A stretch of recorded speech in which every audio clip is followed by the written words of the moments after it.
I want to yield my rest of my time to the gentleman from New York.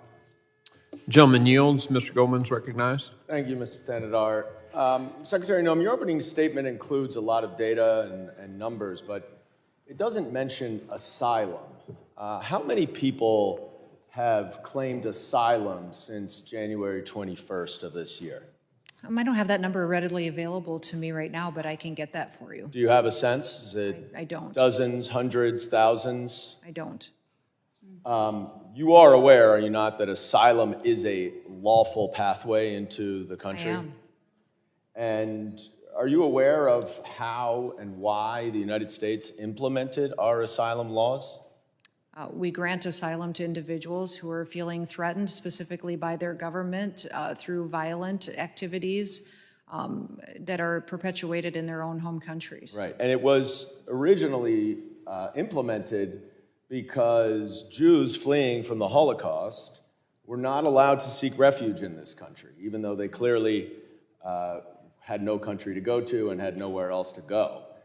And those Jews in the Holocaust were rounded up frequently by the Gestapo in Nazi Germany, a secret undercover police unit that we know rounded up the Jews and sent them to the gas chambers.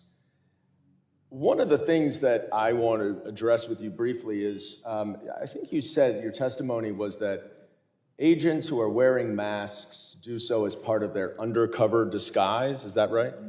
So if the need arises to where they have activities that require them to be undercover at times or to protect their identity to continue their work and their duties. So if an may be agent utilized. is conducting an arrest and approaches an individual without their mask on, and then when alerted to being videotaped, puts their mask on, that's not to protect their identity from the individual who's being arrested, right?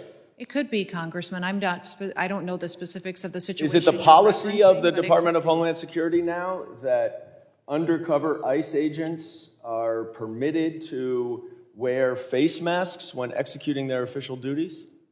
Sir, it is allowed that they can if protecting their Is it in the identity is an policies? imperative part Do you of address the- face masks in the I'll have policies? to look and see if it's in our written policies. Because I'm not it's certain, but quite it's ironic, and No. I agree with the administration that is trying to ban face masks from anti-Semitic protests on campus, and yet our own law enforcement are wearing face masks to hide their identities. We are implementing the exact same is- policies that that is Joe Biden not- had in place for his. That is not any policy that I was did aware not of when I change any worked of with the the Department of policies. Homeland Security. Gentleman's time has expired. The gentleman's time has expired. I recognize Mr. Knott for 5 minutes questioning. Thank you, Mr. Chair. Madam Secretary, thank